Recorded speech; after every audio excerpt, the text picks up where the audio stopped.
Pendant des années, j'ai vu mon mari, James, s'éloigner lentement. Quand nous avons appris qu'il avait un cancer de l'estomac, c'était comme si le sol s'était dérobé sous mes pieds. James n'avait que 40 ans, il réussissait bien dans son métier de banquier d'investissement, et nous avions un fils adorable de 10 ans, Paul. Nous pensions avoir encore de nombreuses années heureuses devant nous. La seule maigre consolation dans ce cauchemar, c'était que le bon salaire de James nous permettait d'accéder aux meilleurs traitements possibles. Nous avons pris l'avion pour consulter différents spécialistes à travers le pays, essayer de nouvelles thérapies, tout tenter, peu importe le prix. Mais au fil du temps, il est devenu évident que les traitements ne faisaient que nous acheter du temps, sans offrir de guérison. Pendant toute cette épreuve, les parents de James, Lauren et Brian, ont toujours été là pour nous. Ils habitaient à seulement 15 minutes de chez nous et nous aidaient sans même qu'on le demande. Rachel, on ira chercher Paul à l'école aujourd'hui, disait Lauren les jours où James avait un traitement. Ne t'inquiète pas pour le dîner non plus, j'ai fait des lasagnes en plus. Le soir, Paul tirait parfois doucement sur ma manche pendant que je le bordais, les yeux remplis d'inquiétude et d'espoir.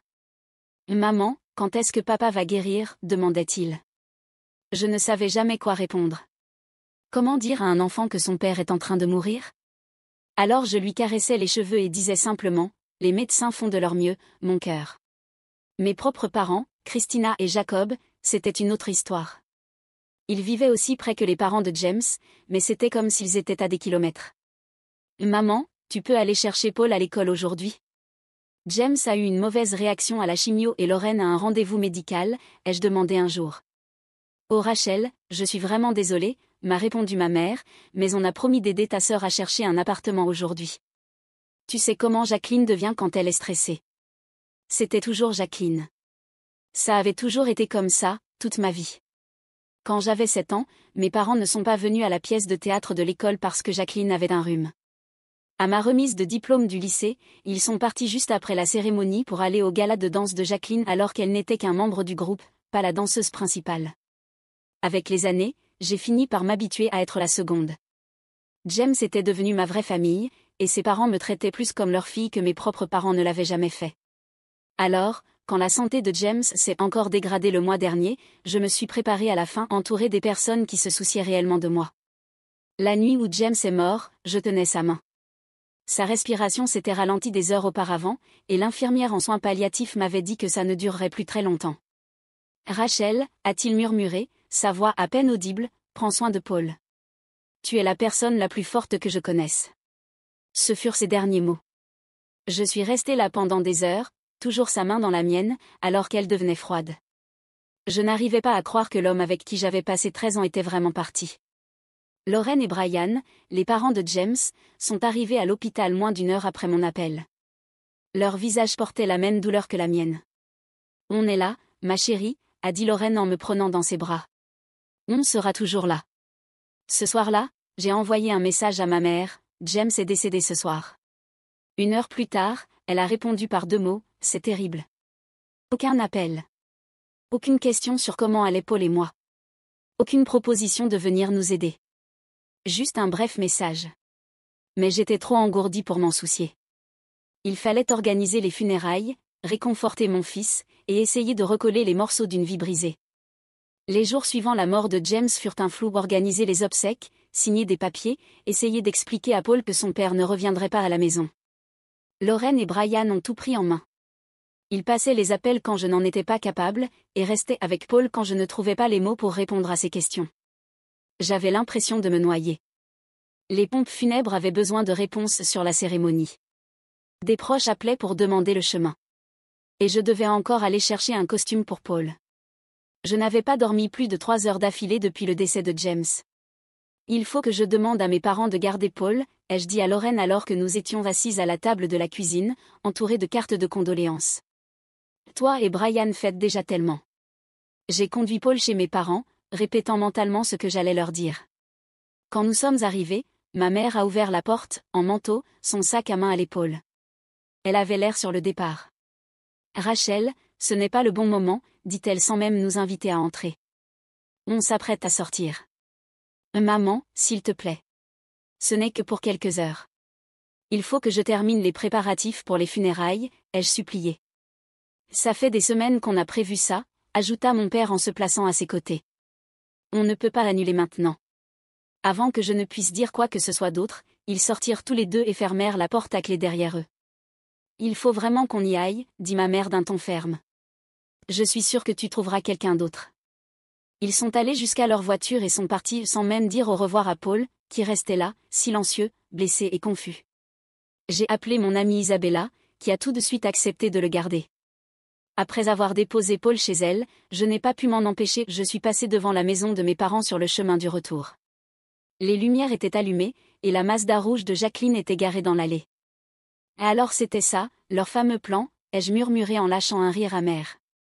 Ils n'étaient pas occupés. Ils avaient simplement choisi de passer du temps avec Jacqueline au lieu de m'aider encore une fois. Ce soir-là, j'ai envoyé un message dans notre groupe familial WhatsApp. Les funérailles de James auront lieu samedi à 10 h à la chapelle Greenwood. Une petite réception suivra.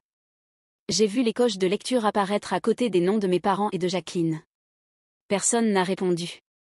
La veille des funérailles, j'étais tellement anxieuse que j'ai fini par appeler directement ma mère. « Maman, tu as vu mon message à propos des funérailles demain, n'est-ce pas ? Ça commence à 10 h. » Il y eut un bref silence. « Oh Rachel, je suis désolée, dit-elle, mais on ne pourra pas venir.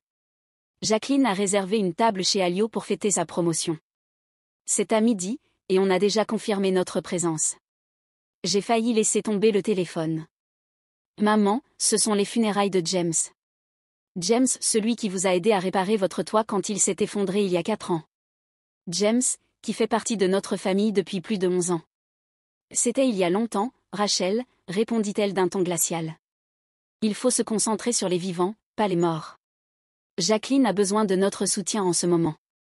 Avant que je ne puisse dire un mot de plus, elle a raccroché. J'ai aussitôt appelé Jacqueline, les mains tremblantes de colère et d'incrédulité. « Allô ?» répondit-elle, agacée que je la dérange. « Jacqueline, maman m'a dit que tu fais une fête demain en même temps que les funérailles de James.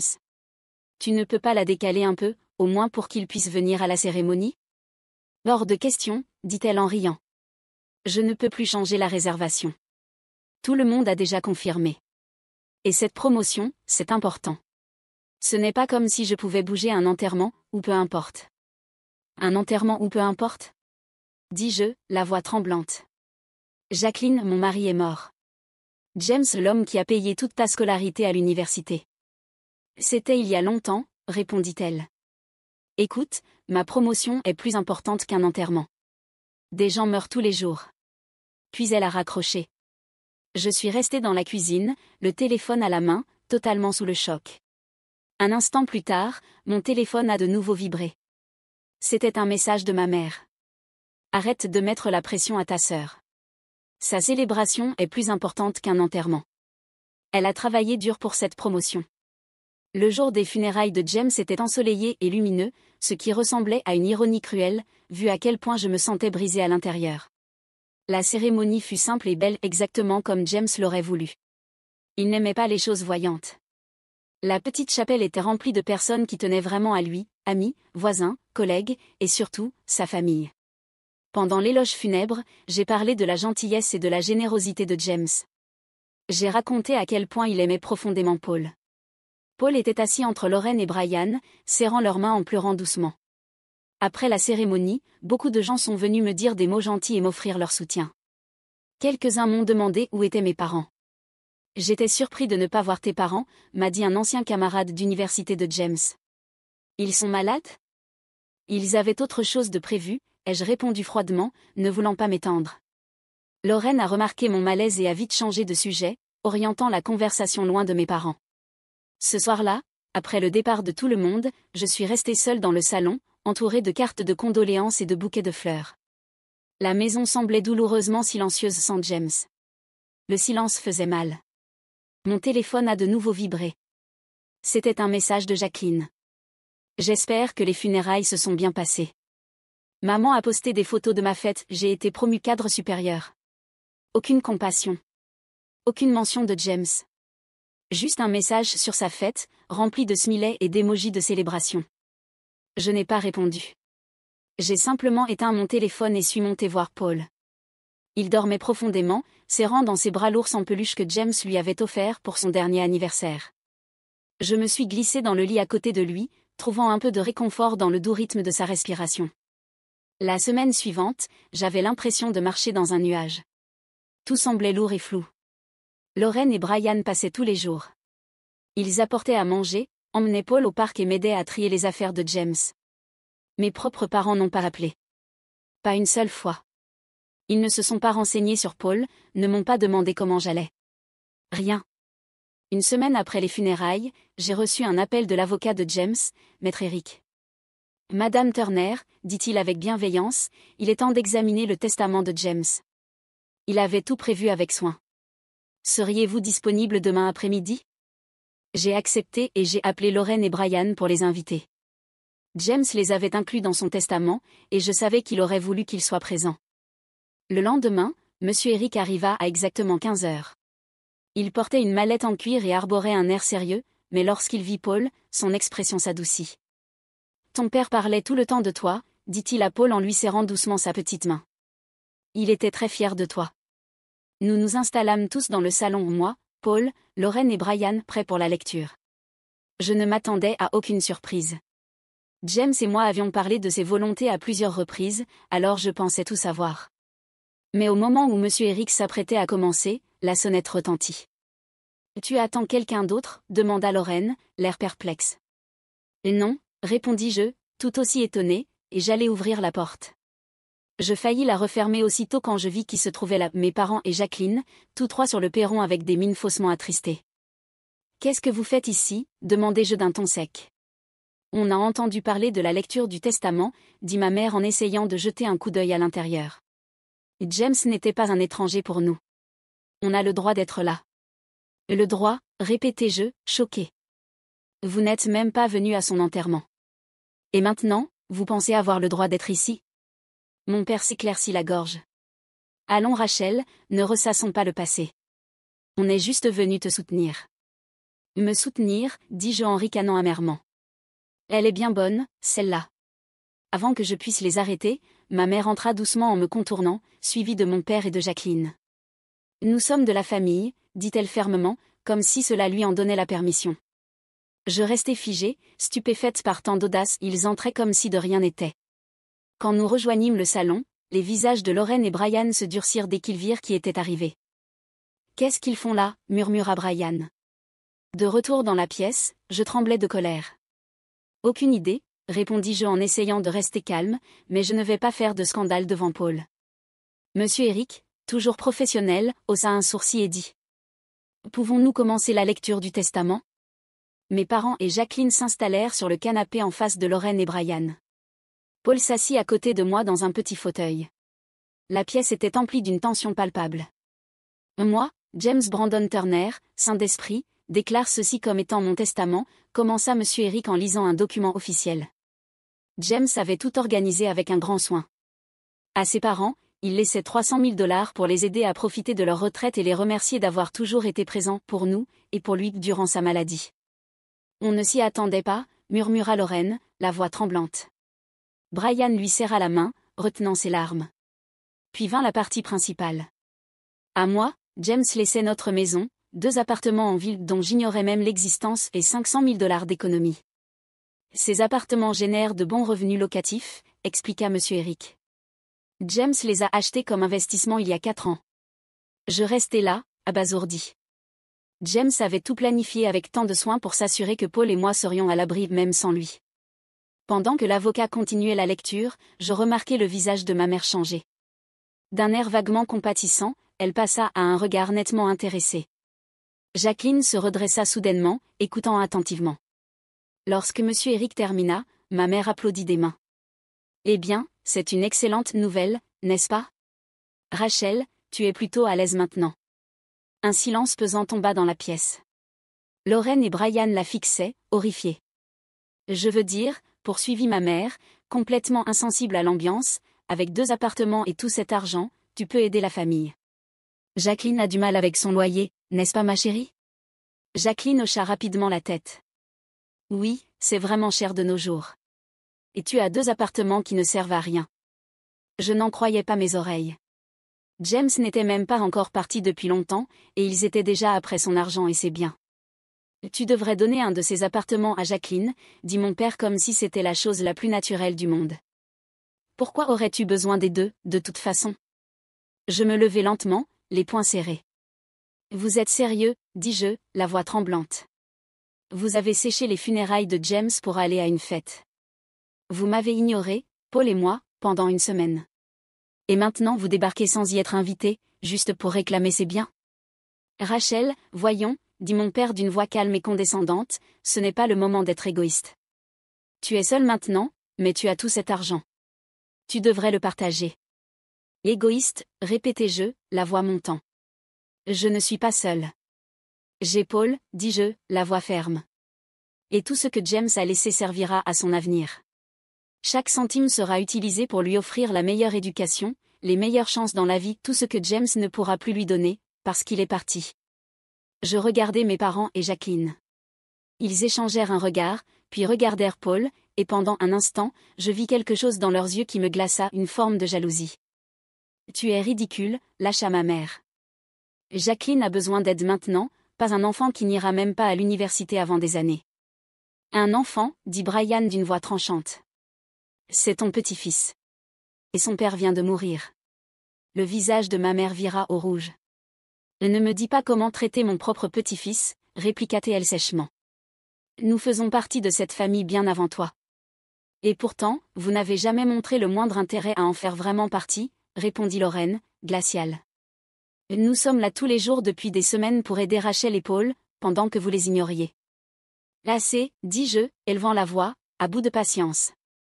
Paul, tu peux monter un moment dans ta chambre? Emmène Monsieur Eric avec toi et montre-lui tes maquettes d'avion. Monsieur Eric, reconnaissant pour cette diversion, se leva rapidement. J'adorerais voir ta collection, jeune homme, dit-il gentiment en prenant la main de Paul. Une fois qu'ils furent sortis et hors de portée d'oreille, je me retournai vers mes parents et ma sœur. Je ne me retins plus. Comment osez-vous entrer chez moi quelques jours à peine après les funérailles de James, un enterrement que vous n'avez même pas pris la peine de venir et réclamer son argent? James a travaillé dur toute sa vie pour subvenir à nos besoins, à Paul et moi. Il a combattu le cancer pendant 3 ans, et pas une seule fois vous n'avez proposé votre aide. Vous n'avez même pas proposé de garder Paul quelques heures. Et ce n'est pas juste, commença mon père, mais je le coupai net. Non.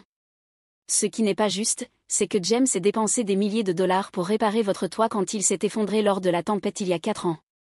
Ce qui n'est pas juste, c'est que nous ayons payé la totalité des études de Jacqueline quand vous disiez ne pas pouvoir le faire. Et maintenant vous pensez mériter quelque chose? Je pris une grande inspiration et les regardai droit dans les yeux. Et soyons clairs, je ne vous donnerai ni l'argent ni les biens de James. Ni maintenant, ni jamais. Chaque centime servira à Paul, comme James l'a voulu. C'est ce qui va se passer. Le visage de ma mère se tordit de colère. Espèce d'ingrate. Après tout ce qu'on a fait pour toi. Je la fixai du regard. Qu'est-ce que tu as fait pour moi, maman? Dis-moi une seule chose. Un seul vrai geste d'amour ou de soutien. Elle ouvrit la bouche, puis la referma sans dire un mot. C'est bien ce que je pensais, dis-je doucement. Je crois qu'il est temps que vous partiez. La porte claqua derrière eux, et je me laissai tomber sur le canapé, complètement vidé. Tu as fait ce qu'il fallait, dit Brian d'une voix douce mais ferme. Tu crois, demandai-je. Ce sont quand même mes parents. Jacqueline reste ma sœur. Être lié par le sang ne fait pas une famille, dit Lorraine en s'asseyant à côté de moi et en prenant ma main. L'amour fait une famille. Être présent dans les moments difficiles, c'est ça, une vraie famille. Je hochai la tête. Je savais qu'elle avait raison. Mais la douleur d'avoir été rejetée, une douleur que je ressentais depuis toujours, était toujours là. Plus tard dans la soirée, après que Lorraine et Brian soient rentrés chez eux et que Paul dormait profondément, je m'assis devant mon ordinateur. Une notification apparut, ma mère m'avait identifié dans une publication sur les réseaux sociaux. Elle disait: le cœur brisé que ma fille aînée soit devenue si cupide et égoïste après la mort de son mari. Elle refuse d'aider sa sœur en difficulté, alors qu'elle possède maintenant 2 appartements en ville et beaucoup d'argent. L'argent l'a changée. Je restai figé devant l'écran. Les commentaires commencèrent à pleuvoir, venant de proches et d'amis de la famille, des gens qui n'avaient aucune idée de ce qui s'était réellement passé. Ne laisse pas Rachel s'en sortir comme ça. La famille devrait toujours aider la famille. Pauvre Jacqueline, toujours à galérer pendant que Rachel a tout sur un plateau. Une vague de colère monta en moi comme jamais auparavant. Même pour ma mère, C'était un nouveau sommet dans l'indignité, tenter de me faire honte publiquement pour que je leur donne l'argent de James. Je pris une grande inspiration et posai mes doigts sur le clavier. Puisqu'elle avait décidé d'exposer nos affaires familiales en public, j'allais exposer la vérité. Je commençai à taper. Je suis restée silencieuse pendant longtemps. Mais puisque ma mère a choisi de rendre cela public, je ressens le besoin de répondre. Il y a 4 jours, j'ai enterré mon mari James, mort après un combat de 3 ans contre un cancer de l'estomac. Mes parents et ma sœur ne sont pas venus à ses funérailles. Pourquoi ? Parce que ma sœur avait organisé une fête pour sa promotion professionnelle le même jour, et ils ont jugé cela plus important. Pour ceux qui ne le savent pas, James a aidé mes parents à de nombreuses reprises. Il a payé des réparations importantes dans leur maison et a financé entièrement les études universitaires de Jacqueline. Mais quand il est tombé malade et que je leur ai demandé de l'aide ne serait-ce que pour garder notre fils quelques heures, ils m'ont toujours dit qu'ils étaient trop occupés. Hier, ils se sont invités à la lecture du testament de James. En apprenant qu'il avait laissé de l'argent et des biens à moi et à notre fils, ils ont immédiatement exigé que je donne une de nos maisons en location à Jacqueline, en disant, je cite, « Elle en a plus besoin qu'un gamin. » Ce gamin, c'est leur petit-fils de 10 ans. Un petit garçon qui vient de perdre son père. Je ne partage pas ceci pour blesser qui que ce soit. Je le partage parce que j'en ai assez d'être vue comme la méchante dans une histoire où j'ai toujours essayé d'être une bonne fille, une bonne sœur, une bonne épouse et une bonne mère. L'argent de James sera utilisé exactement comme il l'a souhaité, pour l'éducation et l'avenir de notre fils. C'est tout. J'espère que cela mettra fin aux mensonges. J'ai joint des captures d'écran à la publication. L'une montrait le message de ma mère disant que la fête de Jacqueline était plus importante que les funérailles de James. D'autres montraient leur message refusant d'aider durant sa maladie. Mon doigt resta suspendu au-dessus du bouton « Publier » pendant quelques secondes. Puis je cliquai. En quelques minutes, les commentaires sous la publication originale de ma mère changèrent complètement. « Christina, est-ce vrai ? Tu as manqué les funérailles de ton gendre pour une fête ? J'ai du mal à croire que tu demandes à Rachel de céder un bien destiné à son fils. » Ces messages sont choquants. Comment as-tu pu dire qu'une fête était plus importante qu'un enterrement ? Des appels et des messages commencèrent à affluer dans la soirée. Les proches et amis furent choqués par ce que mes parents avaient fait. Beaucoup m'exprimèrent leur soutien. Ma mère tenta de commenter, disant que je mentais, mais les captures d'écran prouvaient tout. Au bout d'un moment, elle supprima sa publication. Mais c'était trop tard. La vérité était sortie. Le lendemain matin, je me réveillai avec des dizaines d'appels manqués de mes parents et de Jacqueline. Je n'écoutais aucun des messages vocaux. Je bloquais tous leurs numéros. Je ne voulais rien entendre. Pendant les semaines suivantes, ils continuèrent à essayer de me contacter. Ils envoyèrent des emails demandant pardon mais demandaient encore de l'argent. Ils passèrent par des amis communs. Ils vinrent même chez nous sans prévenir. À chaque fois, je restais ferme. J'avais pris ma décision. Ils ne faisaient plus partie de notre vie. Ils ne changeront jamais, pas vrai ? Demandai-je un après-midi à Lorraine alors que nous regardions Paul jouer dans le jardin. Les gens ne changent pas facilement, répondit-elle doucement. Pas au fond d'eux, en tout cas. C'est étrange, dis-je. J'ai longtemps cru que j'avais besoin de leur amour et de leur approbation. J'ai passé ma vie à essayer de les mériter. Mais maintenant, dit Lorraine en terminant ma pensée, tu connais ta propre valeur. Et tu sais que Paul mérite mieux que ce que tu as vécu. 7 mois après la mort de James, la vie avait trouvé un nouveau rythme. Lorraine et Brian faisaient toujours partie intégrante de notre quotidien. Ils venaient dîner avec nous le vendredi et aidaient lors des événements scolaires de Paul. J'avais commencé à gérer les biens immobiliers que James avait laissés. À ma grande surprise, j'aimais vraiment ça. Les appartements du centre-ville s'avéraient être d'excellents investissements. Ils rapportaient un revenu stable et alimentaient les économies que je constituais pour l'avenir de Paul. J'avais aussi investi une partie de l'argent dans des actions de société en lesquelles James avait toujours cru. C'était agréable de voir l'argent fructifier et de recevoir des revenus réguliers de ces placements. Quant à mes parents et à Jacqueline, j'entendais parfois des nouvelles par d'autres membres de la famille. Ils avaient des problèmes financiers. Jacqueline avait perdu son emploi, et mes parents se plaignaient du coût de la retraite. Chaque fois que le sujet était évoqué, on me faisait comprendre à demi-mot que je pourrais peut-être les aider. Ma réponse était toujours la même. Je suis désolée qu'ils aient des difficultés. Mais ma responsabilité va envers mon fils. Certains disaient que j'étais froide ou rancunière. Peut-être. Mais quand je regardais Paul qui devenait plus fort, souriait davantage, entouré de gens qui l'aimaient vraiment, je savais que j'avais pris la bonne décision. Un soir, alors que je bordais Paul dans son lit, il me posa une question qui me surprit. « Maman, est-ce que papy Jacob et mamie Christina te manquent parfois ?» Je fis une pause, cherchant une réponse honnête mais qui ne le blesserait pas. « Ce qui me manque, c'est le genre de relation que j'aurais aimé avoir avec eux, dis-je doucement. Mais pas celle que nous avons réellement eue. » Il hocha lentement la tête, comme s'il comprenait plus de choses que son âge ne le laissait croire.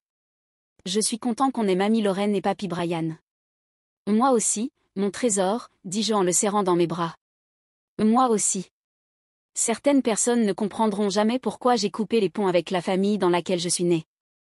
Elles n'ont jamais ressenti la douleur que j'ai vécue, les déceptions constantes, l'injustice, la vérité difficile que certaines personnes sont incapables de mettre les autres avant elles-mêmes.